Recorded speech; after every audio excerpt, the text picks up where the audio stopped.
ಪೂಜ್ಯಾಯ ರಾಘವೇಂದ್ರಾಯ ಸತ್ಯಧರ್ಮರತಾಯ ಚ ಭಜತಾಂ ಕಲ್ಪವೃಕ್ಷಾಯ ನಮತಾಂ ಕಾಮಧೇನುವೆ. ಓಂ ಶ್ರೀ ಗುರು ರಾಘವೇಂದ್ರಾಯ ನಮಃ. ಎಲ್ಲರಿಗೂ ರಾಯರ ಅನುಗ್ರಹ ಯೂಟ್ಯೂಬ್ ಚಾನಲ್ಗೆ ಸ್ವಾಗತ. ಹಾಗೆ ಚಾನಲ್ನ ಇನ್ನೂ ಸಬ್ಸ್ಕ್ರೈಬ್ ಮಾಡ್ಕೊಂಡಿಲ್ಲ ಅಂದರೆ ದಯವಿಟ್ಟು ಸಬ್ಸ್ಕ್ರೈಬ್ ಮಾಡ್ಕೊಳ್ಳಿ, ಜೊತೆಗೆ ವಿಡಿಯೋಗೊಂದು ಲೈಕ್ ಮಾಡಿ. ಬನ್ನಿ ವಿಡಿಯೋನ ಮುಂದುವರಿಸೋಣ. ಇವತ್ತು ನಾನು ಹೇಳೋ ವಿಚಾರ ಎಷ್ಟು ಜನಕ್ಕೆ ಅನುಭವ ಆಗಿದೆ. ನನಗಂತೂ ನನ್ನ ಅನುಭವನೇ ಶೇರ್ ಮಾಡ್ಕೊಳ್ತಾ ಇದ್ದೀನಿ. ನನಗಂತೂ ತುಂಬ ಚೆನ್ನಾಗಾಗಿದೆ.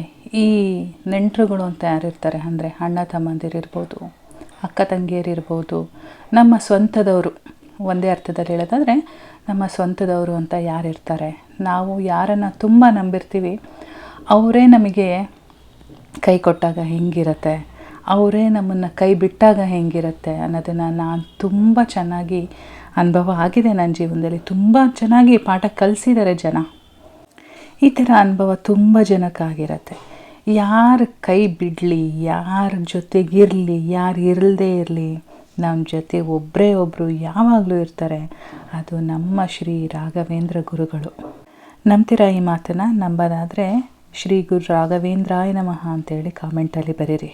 ಜ್ಞಾನಿಗಳು ಹೇಳ್ತಾರೆ, ಕಂಡ ಕಂಡ ಕಡೆಗೆ ತಿರುಗಿನ ಬೆಂಡಾದೆನು, ಕಂಡ ಕಂಡ ಕಡೆಗೆ ತಿರುಗಿನ ಬೆಂಡಾದೆನು, ಕೊನೆಗೆ ಕಂಡ ಕಂಡವರನ್ನು ಕೊಂಡಾಡುತ್ತಾ, ಕೊನೆಗೆ ಕಂಡ ಕಂಡವರನ್ನು ಕೊಂಡಾಡುತ್ತಾ, ನಿಮ್ಮ ಕಂಡೆ ಕಟ್ಟ ಕಡೆಗೆ, ನಿಮ್ಮ ಕಂಡೆ ಕಟ್ಟ ಕಡೆಗೆ, ಶ್ರೀ ಗುರು ಭೂ ಯತಿವರೇಂದ್ರ, ಶ್ರೀ ಗುರು ಕಾಯ ಗುರು ರಾಘವೇಂದ್ರ, ಶ್ರೀ ಗುರು ಭೂ ಯತಿವರೇಂದ್ರ, ಶ್ರೀ ಗುರು ಕಾಯ ಗುರು ರಾಘವೇಂದ್ರ.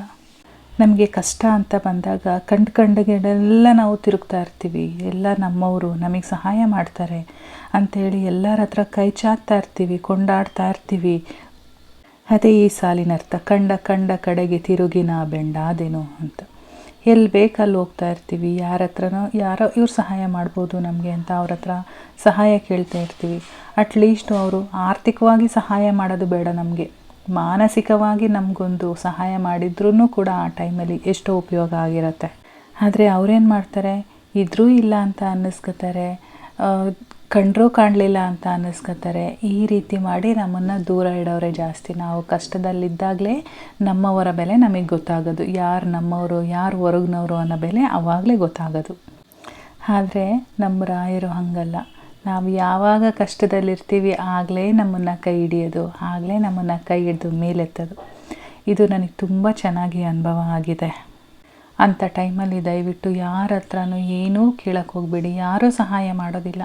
ಹೋಗಿ ರಾಯರ ಬಳಿ ಹೋಗ್ಬಿಟ್ಟು, ನಾನು ಸೋತು ಬಂದಿದ್ದೀನಿ ನಿಮ್ಮ ಬಳಿ, ಶರಣಾಗಿದ್ದೇನೆ, ನಿಮ್ಮ ಹತ್ರ ನಿಮ್ಮ ಪಾದಕ್ಕೆ ಶರಣಾಗಿದ್ದೇನೆ, ನನ್ನನ್ನು ಸ್ವೀಕರಿಸಿ ನನ್ನನ್ನು ಉದ್ಧಾರ ಮಾಡಿ ಅಂತೇಳಿ ರಾಯರ ಹತ್ರ ಕೇಳ್ಕೊಳ್ಳಿ. ನನಗೆ ಯಾವ ಜ್ಞಾನವೂ ಇಲ್ಲ, ಮಂತ್ರಗಳು ಹೇಳೋಕ್ಕೆ ನನಗೆ ಬರೋದಿಲ್ಲ. ನನಗೆ ಗೊತ್ತಿರೋದೊಂದೇ, ಶ್ರೀ ಗುರು ರಾಘವೇಂದ್ರ, ಶ್ರೀ ಗುರು ರಾಘವೇಂದ್ರ, ಶ್ರೀ ಗುರು ರಾಘವೇಂದ್ರ. ಇದೊಂದೇ ಗೊತ್ತಿರೋದು ನನಗೆ. ಯಾವ ಮಂತ್ರಗಳೂ ಗೊತ್ತಿಲ್ಲ. ನೀವೇ ನನ್ನನ್ನು ಕಾಪಾಡಬೇಕು ಅಷ್ಟೆ. ಯಾರು ಬೇಡ, ಬಂಧು ಬಳಗ ಆಗಿರ್ಬೋದು, ನಮ್ಮ ಸ್ವಂತದವರಾಗಿರ್ಬೋದು, ಯಾರೂ ಬೇಕಾಗಿಲ್ಲ. ರಾಯರೊಬ್ಬರಿದ್ರೆ ಸಾಕು, ಜೀವನ ಸಾಕ್ತಾ ಇರುತ್ತೆ. ರಾಯರೊಬ್ಬರಿದ್ರೆ ಸಾಕು. ಅವ್ರ ಅನುಗ್ರಹ ಒಂದು ಆಗಿದ್ದರೆ ನಮಗೆ ಸಾಕು. ಅವ್ರ ಅನುಗ್ರಹ ಬಿಟ್ಟು ಬೇರೇನೂ ಬೇಡ. ಅವ್ರ ಅನುಗ್ರಹ ಇಲ್ಲದೇ ನಮಗೆ ಭಗವಂತನ ಅನುಗ್ರಹ ಕೂಡ ಆಗಲ್ಲ. ಫಸ್ಟು ರಾಯರ ಅನುಗ್ರಹ ಮಾಡಬೇಕು, ಆಮೇಲೆ ಭಗವಂತನ ಕಡೆಗೆ ನೋಡಬೇಕು.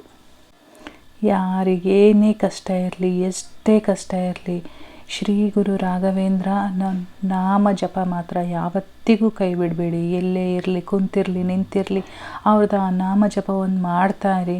ಖಂಡಿತವಾಗ್ಲೂ ರಾಯರು ಉದ್ಧಾರ ಮಾಡ್ತಾರೆ.